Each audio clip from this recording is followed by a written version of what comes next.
All right, so we left ourselves at the end of the last lecture in a somewhat perplexing situation. We had thought through the particular scenarios that Judy Thompson presents us with in her trolley paper, and we had discovered the following apparently perplexing feature about the class's responses. In what's called the classic bystander case, the case where there's a bystander standing next to a trolley that's hurtling down a track about to hit 5 people, and the bystander could, if he chose, turn the trolley onto a track where the trolley will only hit 1 person, your responses were as follows. Roughly 15% of you thought he was morally required to turn the trolley from the 5 to the 1. 70% of you thought he was morally permitted to do so, and only 15% of you thought that it's a morally prohibited act for him to turn the trolley from the 5 to the 1. By contrast, we ended class with Thompson's famous fat man case. This is a case where our bystander is standing next to the trolley as before. The trolley is hurtling down the track about to kill the 5, and the bystander has available to him a means for stopping the trolley. In this case, rather than turning it onto a different track, the means he has available to him is to push a fat man off a bridge, thereby stopping the trolley in its tracks. And your responses in this case exhibited a highly different distribution than they did in the first case. Whereas in the first case, 15% of you thought it was prohibited to stop the trolley from hitting the 5 by killing the 1, or by causing the trolley to kill the 1. In the fat man case, 78% of you, 4/5 of the class, thought that the act of turning or of stopping the trolley by putting in its way another person was morally prohibited. Now, the puzzle that this raises, as you know from the end of last class, is that it seems that in both the bystander case, where one, the puzzle is this. In the bystander case, it seems clear to most people that killing 1 person is bad, but that letting 5 die is worse. Whereas in the fat man case, it seems to be just the inverse. So what Thompson asks us at the end of that paper, having run through a number of cases, including some that I didn't go over in this summary right now, is what could possibly explain the difference in our reactions to the bystander case and the fat man case. And what she suggests is that whereas utility prohibits letting the 5 die, that is, it would be better for the number of lives saved if we saved 5 than if we saved 1. The notion of a right is what prohibits killing the 1 in the fat man case. So what has to happen, says Thompson, in the fat man case is that you interfere with his right not to have his person used as a means to the end of saving another. Whereas in the case of bystander, there's no right that is infringed upon. And, suggests Thompson, rights trump utilities. So what the right prohibits is what is mandated in the fat man case. So that's where we were at the end of class last time. And the solution that Thompson proposed there is what we might call a classic solution to trolley-type dilemmas. It's a solution that assumes that fat man case and the bystander case carry different moral mandates, and that the reason they carry those different mandates is because of a deep moral difference that those cases encode. So the difference between our response to fat man and our response to bystander, says Thompson in that 1985 article, is one that we should respect. And the reason we should respect that difference, she contends, is that that difference is tracking a profound moral difference between them. namely that in the case of fat man, but not in the case of bystander, the rights of an individual are violated. What I want to do in class today is to go through with you 3 non-classic responses to the trolley case. And I'll be giving you the chance to use your clickers in the first and third of these. So if you get your clickers out, we'll be prepared for what's going to happen in a few minutes. So what are the 3 classic responses? Remember, in a classic response, the claim is that fat man and bystander carry different moral mandates, and that difference can be traced to a deeper morally relevant difference between them. So 2 of the responses that we'll consider today are ones that suggest that fat man and bystander, in fact, don't carry different moral mandates. So the first example that I'm going to run through with you is Judy Thompson's rethinking of trolley cases in a 2008 paper, in which she ends up assimilating the bystander case to the fat man case, and suggesting that in neither of the cases is it permissible to kill the one to save the 5. The second view that we'll consider is Josh Green's view that the right thing to do in the fat man case is the same thing as the right thing to do in the bystander case, namely that in both cases the right thing to do is to stop the trolley from hitting the 5 and cause it instead to kill the 1. And finally, I'm shoehorning this a bit because in truth Sunstein is a little closer to Green than he is to Thompson, but we might use his thinking to maintain the position that though our responses to the cases differ, the cases are in some more fundamental sense the same. And what Sunstein's going to suggest we need to do is to push the fat man. So what we have are 3 views here. Thompson saying the cases come together, and they come together in telling us never to kill the 1 to save the 5. Green saying the cases come together, and they come together in telling us always kill the 1 to save the 5. And then perhaps Sunstein's view telling us that the cases come apart. But these 3 non-classic responses are interesting not just for the difference in their content. I think they're interesting for the purposes of this class because each of them makes use of a slightly different kind of argumentative methodology. And there's no reason that the methodologies and the answers needed to line up in the way that they did. So one of the things that I want you to think about as we go through today's lecture is what use might be made of each of these methodologies to make one of the alternative arguments. So Thompson's contention that in the bystander case we shouldn't turn the trolley is one that she makes on the basis of inviting you, as I will do in a moment, to consider additional hypothetical cases, and then asking you to be consistent about your responses to cases that differ, that fail to differ in moral ways. So Thompson's methodology is the same as it was in her 1985 paper. There's just a new case that she's thought about.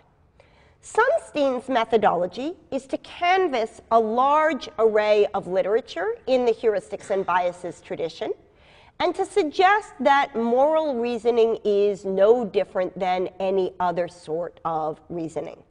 And Josh Green's method is, of course, to make use of neuroimaging results, and on that basis, to argue in favor of his view that what is morally mandated of us is a certain kind of utilitarian stance.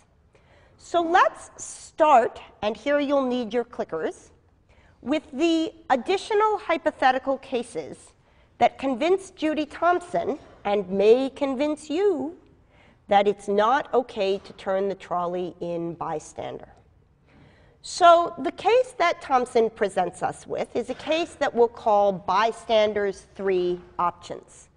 So here's poor Jim, deeply regretting that he ever enrolled in this class.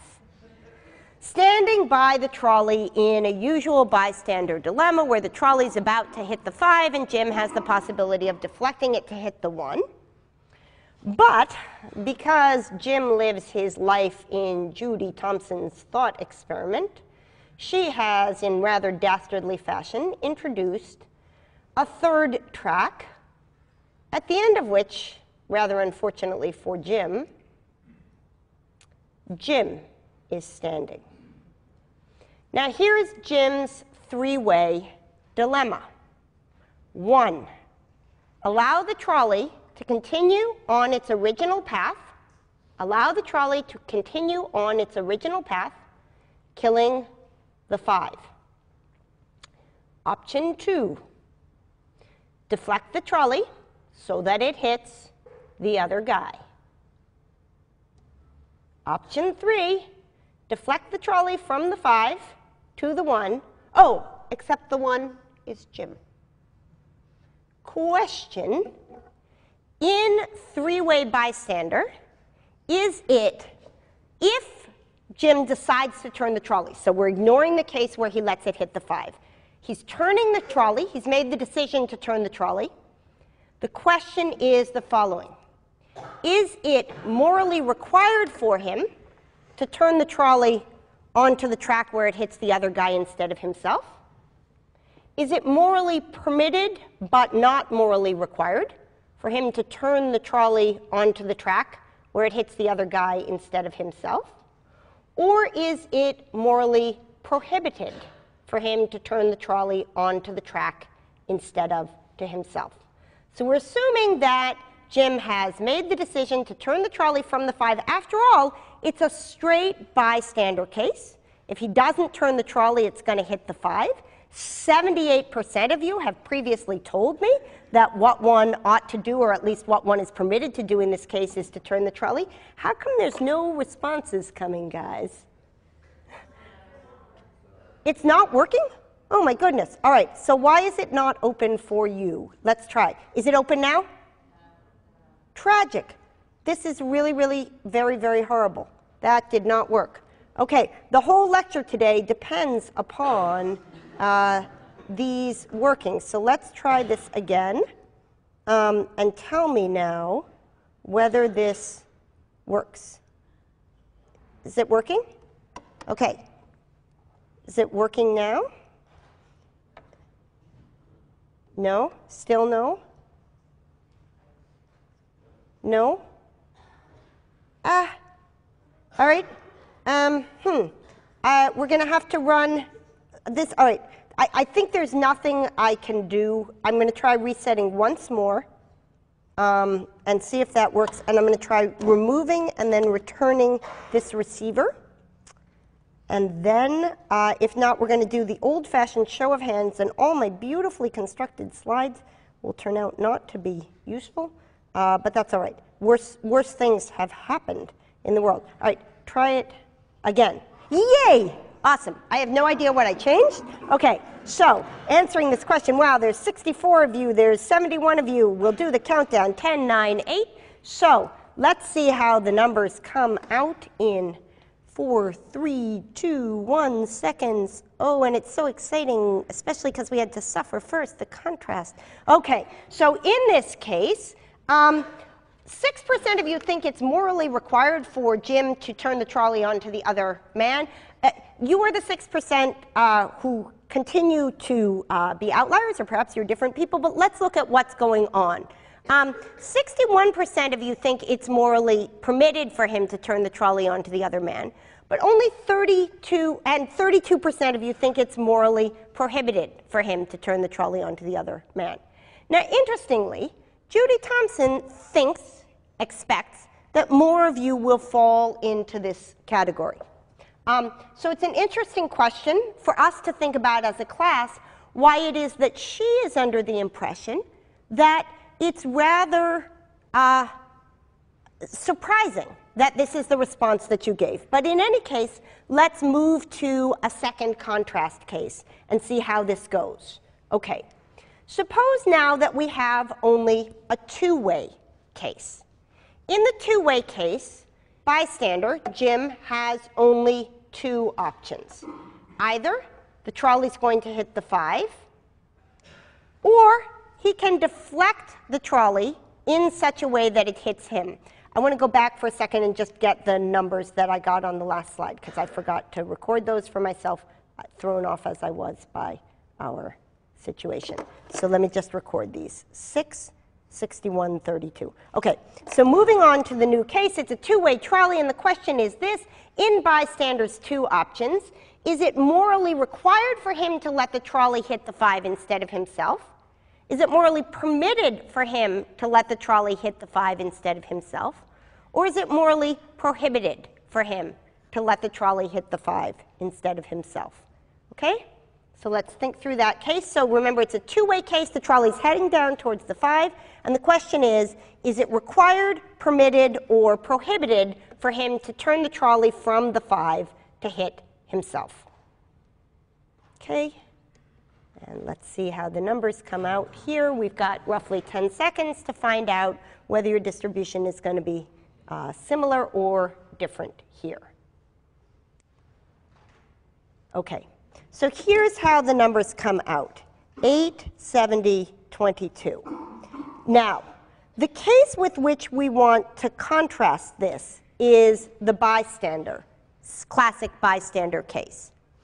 In the classic bystander case, more of you thought he was morally required to turn the trolley than you think in this particular case. In the classic bystander case, interestingly, you had roughly the same view about whether it was morally permitted, and more of you think it's morally prohibited for him to let the trolley hit the 5 instead of himself. So the interesting difference is this one here. You took a different attitude with respect to whether it's morally required for him to turn the trolley when the person it's going to hit is himself, than when the person it's going to hit is another person. So let's go back and do just a classic bystander case and see whether, as a result of having thought through this case, there's any change in your intuitions. So this is just the standard bystander case that you've seen before. In the classic two-way bystander case, do you think it's morally mandatory, morally permitted, or morally prohibited for Jim to turn the trolley?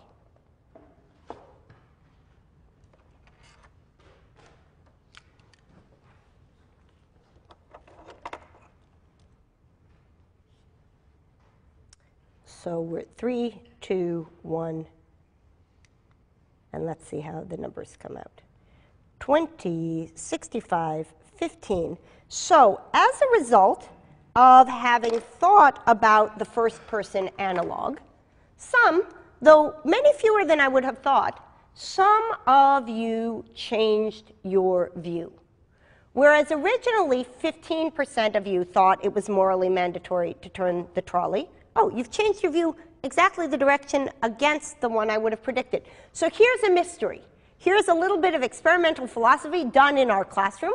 What Judy Thompson was predicting, and we can talk in sections about why this didn't happen. What Judy Thompson was predicting is that you would react as follows. If it's not morally mandatory for me to turn the trolley onto myself, then it's not morally mandatory, indeed not morally permitted, for me to turn the trolley onto another person.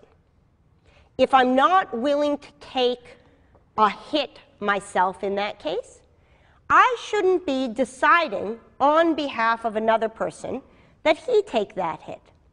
So I want you to think about what it is in Thompson's thinking about this case that made it feel to her so obvious that as the result of considering the first person case, people would be inclined to rethink the third person case.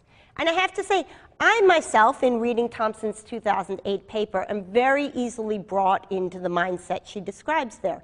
So I find it surprising and extremely interesting to see that that isn't what happened in this context. Let's assume, however, that at least for some of you, the intuition that you came to have as the result of considering this case was something like Thompson's intuition. So that whereas on the old view, in bystander case, you thought the right thing was to kill the one rather than to let the 5 die. That is in the standard switch case, and this is in fact what most of you think. In the standard bystander case, most of you think that the right thing to do is to kill the 1 rather than to let the 5 die. What Thompson says is that in thinking through the first person case, you ought to realize that bystander is a lot more like fat man than you initially thought. To the extent that you reject that intuition of Thompson's, you're in a position to disagree with her. So let's move to the view with which I take it most of you are going to end up agreeing, since this is exactly the opposite of Thompson's, namely Green's argument that the assimilation ought to go the other way. So just to remind you where we are in the picture, the puzzle with which we began is that people were giving a different response in bystander than in fat man. And Thompson tried to get rid of the problem by causing you to assimilate bystander to fat man. I was unable, through Thompson's cases, to get you to shift your intuitions in that case. So we're stuck with a residual difference between your responses. Most of you think it's okay to turn the trolley in bystander, regardless of whether you wouldn't do it on yourself, but that it's not okay to push the man on the bridge in fat man. So Green's going to give us a second way of thinking about how it is that we might bring those responses together. And his argument runs as follows. In general, we're not in a very good position to determine what really underlies our reasoning. There's an entire tradition in social psychology that I talked about in one of the early lectures that aims to show that a lot of what people engage in when they make decisions is post facto rationalization of intuitive responses that they had, which weren't in fact tracking what they would say are the relevant features of the situation. So famously, people are more likely to choose an object that lies on the left-hand side of a visual array than an object that lies on the right-hand side of that visual array. But in making the choice, they don't provide as their reason the location of the object. They provide as their reason some other feature of the object. And when we looked at, in the second lecture, the confabulation results, whereby subjects who had undergone commiserectomy, that is, whose corpus callosum had been severed so that the right and left hemispheres of their brains weren't in communication, we discovered that when they performed an act that was based on stimulation of the right brain, the left brain, which is the linguistic part, came up with an explanation for what they were doing that was obviously not the real source of their behavior. So there are many cases, Green points out, where our motivations are opaque to us, where we think we're responding to one thing, but in fact we're responding to something else. One of those cases, says Green, is the difference in our response to the fat man case and to the bystander case. So what happens in the bystander case, where we're trying to decide whether to shift the trolley from the 5 to the 1, is that our rational processing system gets activated. Whereas what happens, hypothesizes Green, and we'll give some evidence in a minute, what happens in the fat man case is that our emotional processing system gets activated. And, says Green, given the choice between our rational system and our emotional system, the rational system is the one whose outputs we ought to trust. So, says Green, the morally right thing to do in this case is to push the fat man. Notice that this is a multi-step argument, some of whose premises are a good deal more controversial than others. So the premise that our motivations are often opaque to us is completely undisputed by everyone. There's no question that often We aren't aware of what's causing us to respond in a particular way. I may be particularly irritable because my feet are wet, and unaware of the fact that the reason that I'm responding to you in a short-tempered way is not because you are particularly irritating, but because my feet are uncomfortable.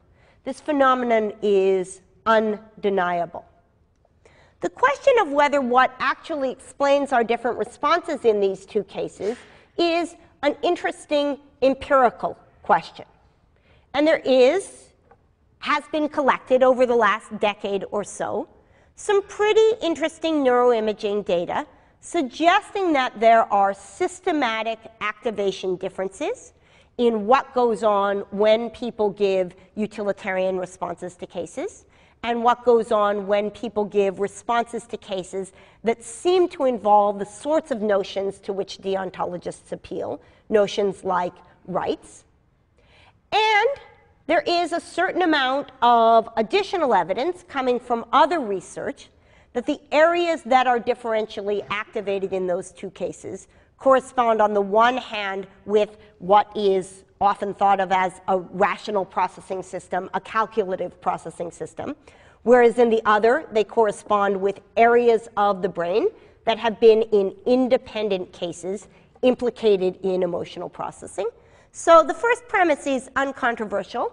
The second premise is reasonably well supported. There's controversy about the data, but there is scientific evidence for which there's a good argument to be made that what it shows is roughly what's written here. The controversial question is whether, even if the first two premises are true, the third normative premise is true. Is it the case that if our responses to Fat Man are triggered by emotion, whereas our responses to bystander are triggered by the rational system, is it the case that we ought to go with the rational system? That is a normative claim, not an empirical one.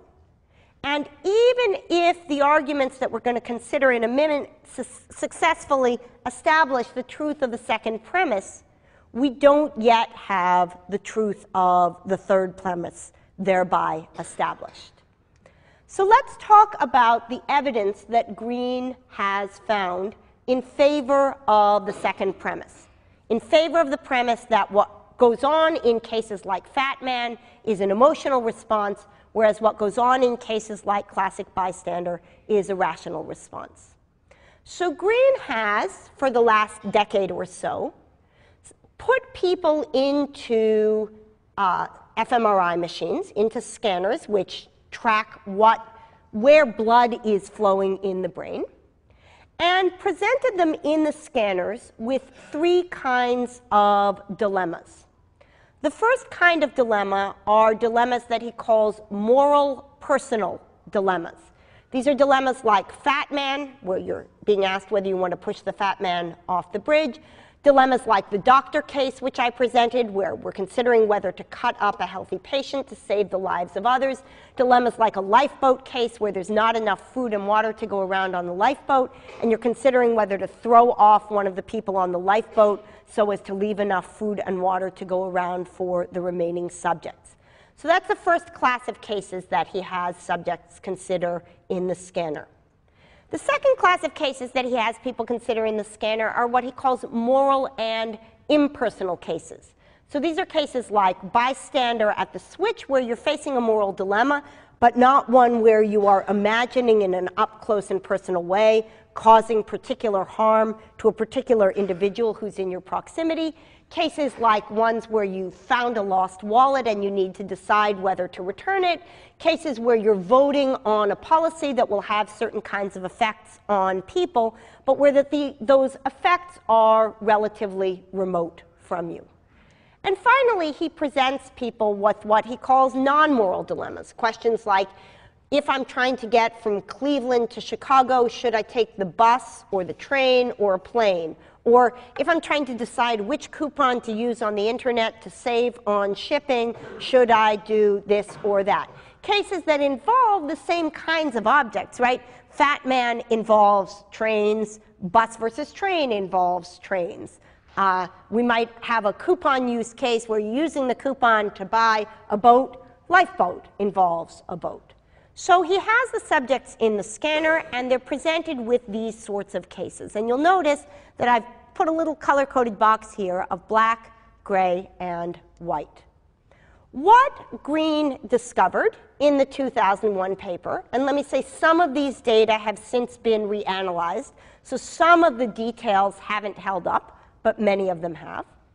What he discovered is that if one believes, as many do, that the brain areas listed here, brain areas like medial frontal gyrus and angular gyrus and posterior cingulate gyrus, if one believes that those are areas associated with emotion, then we have good evidence that in the moral personal cases, the areas of the brain associated with emotion are activated, whereas in the moral impersonal and non-moral cases, that doesn't occur. By contrast, it looks like a bunch of areas that are traditionally associated with working memory, parietal lobe, middle frontal gyrus, are more active in the impersonal case and the non-moral case than they are in the personal case. And here's the famous image from Green's 2001 paper, reproduced in many papers since, that shows the brain areas that exhibit differential response in the moral personal cases as contrasted with the other cases. So, it looks like there is some, perhaps decisive, evidence in favor of Green's second premise, in favor of the premise that what goes on in moral personal cases is an activation of the part of the brain associated with emotion, whereas what goes on in cases like bystander is an activation of the part of the brain associated with reasoning and other sorts of more controlled processes. Moreover, says Green, there's lots and lots of behavioral evidence that supports the hypothesis that one of the things that goes on when we respond to hypothetical moral dilemmas is that we track features of the case that are not morally relevant. So, for example, there's a study from the early 2000s by behavioral economists Small and Lowenstein that points out that in a very profound sense, identifiable victims produce in us more powerful emotional responses than non-identifiable victims. And this isn't just the difference between a picture of the child to whom your Oxfam donations will go versus a description of the child to whom your Oxfam donations will go. There is, in fact, a strikingly large difference between people's willingness to give some of their rewards in a game in a laboratory to person number 4, right? So they draw a name from a hat, and it says person number 4. Then, in cases where they're told, decide how much money you want to give to the person whose number you're about to draw from the hat. In no instance, in neither of these instances, do they know who person number 4 is going to be. But the fact that in the first case, the person they draw from the hat, and it says person number 4, and they think, oh, I'll give this amount of my proceeds to the person. Whereas in the second case, they decide what amount of proceeds they want to give to the person whose number they are about to draw. The fact that that produces in subjects consistently different responses suggests to Green, and perhaps to others of you, that perhaps using our intuitions about these sorts of cases to build our moral theories may not be the best way to proceed. Since presumably there are few of you who think that there's a relevant moral difference between whether you know the number of the person to whom you're going to be giving the gift, or whether you're about to find out the number of the person to whom you're going to be giving the gift. Here's something else that appears to affect our moral responses to cases. If you're asked to decide how much punishment you want to give to somebody, this is work done by John Haidt, author of the Happiness Hypothesis, with various collaborators. If you're deciding how much punishment to give somebody, if you're deciding how wrong an act was, if you have been induced to feel disgust, either by sitting at a dirty table or by having been trained to associate certain terms with disgust through a kind of hypnotic suggestion, you will be harsher in punishing people for their misdeeds. Now, I take it that most of you don't think people deserve harsher punishment when you are feeling disgust because the table in front of you is dirty.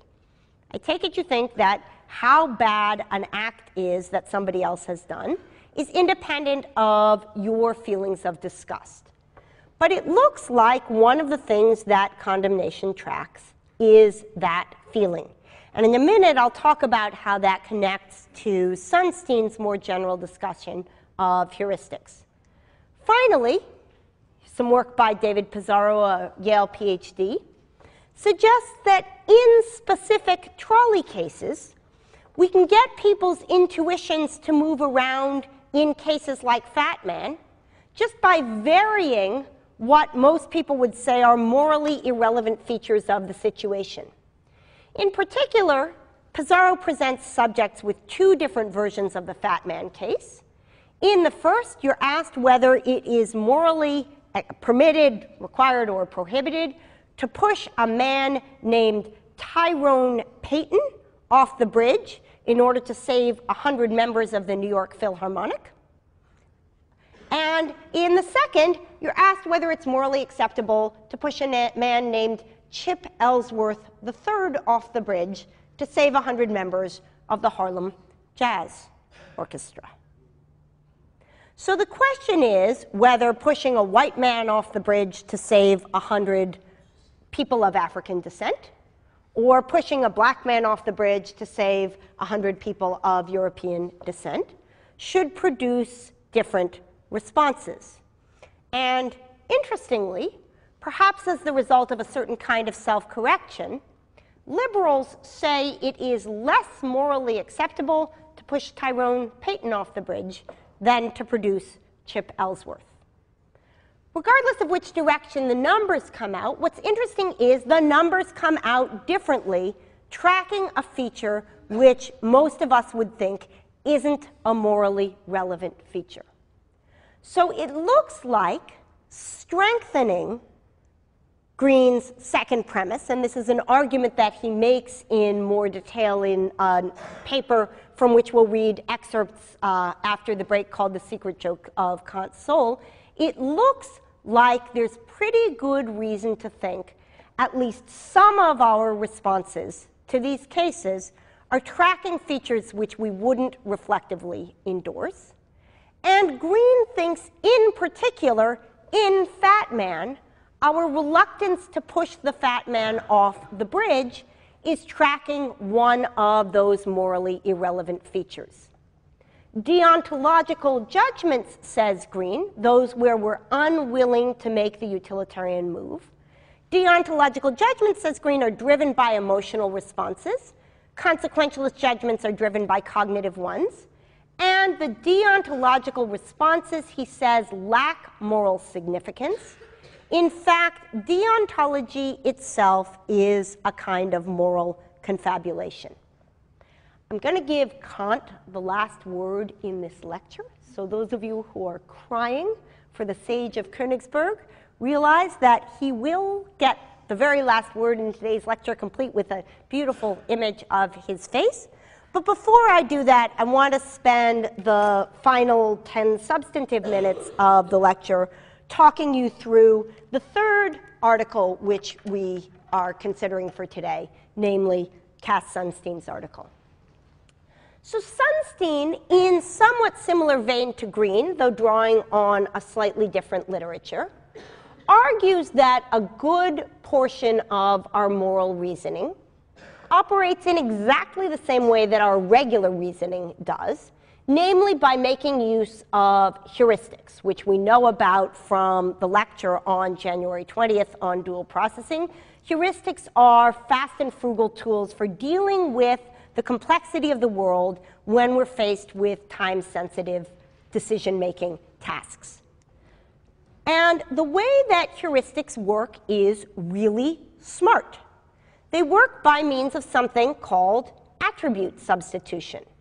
We're interested in a target attribute, something that's relatively hard to find out about the world, and we focus our attention instead on a heuristic attribute, something that's relatively easy to find out about the world. So some of you may make use of this when you're trying to distinguish your telephone from other people's telephones. The target attribute, the thing you're really interested in, is this my phone?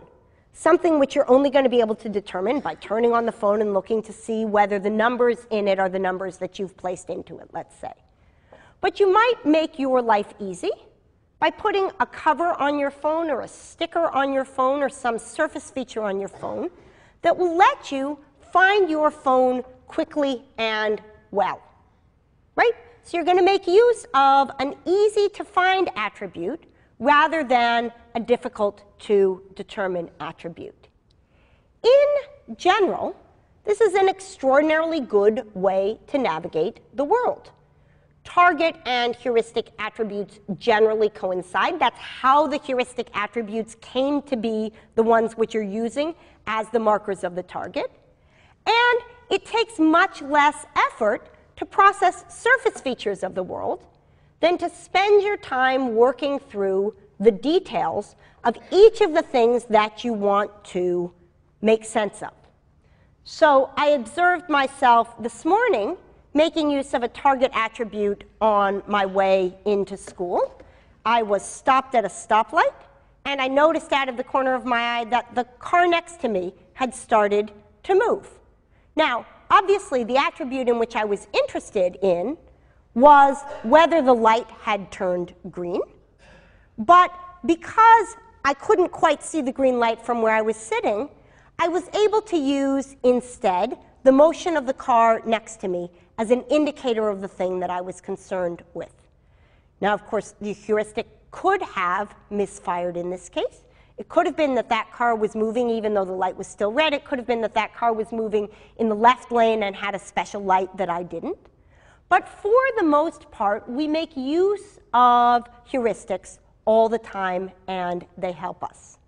Now, Sunstein's argument is that in non-moral cases, people often use heuristics, that though these are useful, they may also lead to errors, and that in moral cases, people often use heuristics as well. But just as they may lead to errors in the non-moral cases, so too may they lead to errors in the moral cases.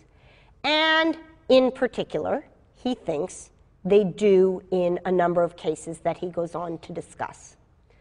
So, for example, and I realize I think we're going to close. I said Kant would get the last word, but Kant's going to get the last word on Thursday. We're going to go through Sunstein and one of the examples, and then we'll get to Kant. So Sunstein points out, for example, that there's a heuristic called the availability heuristic. That's a heuristic that says, look, I'm trying to figure out how likely something is to happen, and here's a good way to determine how likely something is to happen. I think about how easy it is for me to think of cases where that did happen. So whenever I'm worried that my children are going to be kidnapped, I think for myself, how many friends do I know whose children were kidnapped? How many people do I know whose children were kidnapped? And when I discover that the answer is none, I relax. This kind of heuristic is often correct, but it can lead us astray. Suppose, for example, you're asked whether it's more likely, whether there are more words in the English language that end in ing, or more words in the English language whose second to last letter is N. More words that end in ing or more words whose second to last letter is n? It's much easier to think of words that end with ing, and so people tend to say that there are more words ending in ing than words whose second to last letter is n. But of course, every word that ends with ing is a word whose second to last letter is n. You've been bamboozled by the availability heuristic. Or suppose you make use of what's sometimes called the representative heuristic, that the probability of something occurring tracks its degree of typicality. This, too, is often correct. What it is to be a typical instance is to be one of the instances that occurs more frequently. But as you know from the Linda the bank teller case or the farmer with a tractor case, if I ask you of a random resident of Iowa whether it's more likely that that resident is a farmer or a farmer with a tractor, the representative heuristic is going to draw you towards saying that it's more likely that the person is a farmer with a tractor. But obviously, every farmer with a tractor is also a farmer. Now, remember that Sunstein's arguments for 1 and 2 are easy to make because we have an independent way of determining whether somebody has made an error in those cases. We can see what went wrong in the availability heuristic and in the representative heuristic because we can see that it is, in fact, more likely that the second to last letter of a word is n than it is that the last 3 letters of the word are ing. We can see that it's more likely that somebody's a farmer than it is that somebody's a farmer with a tractor, because in both of those cases, one of them is a special instance of the other. Sunstein's argument for moral heuristics is going to take more steps, because it's not enough for him to show what we'll establish, that in moral cases people often use heuristics. He's also going to need to show that in so doing, they're making mistakes, where the question of how we get an independent handle on what it is to make a mistake is a rather complicated one. But let's first think about what his argument in favor of the claim that in moral cases people often use heuristics is. And I'm going to close today's lecture with 2 examples that he gives, and then we'll begin on Thursday by running through some particular cases where I'll ask you to respond. So one of the examples that he provides is, again, some work by Jonathan Haidt on a phenomenon known as moral dumbfounding. As you know from reading Sunstein's paper, people often respond to the question, is it morally acceptable to engage, for a brother and sister, to engage in consensual, harm-free, sibling, incestuous relations, by saying that it is morally unacceptable. But when asked to provide reasons for that, subjects find it difficult to do so. Likewise, many people are inclined to think there's something morally problematic about wiping the floor of your bathroom with a flag, or about eating your dog if he's been hit by a car. But they find it difficult to articulate what their reasons are for those responses. Sunstein suggests the reason is an overextension of heuristics.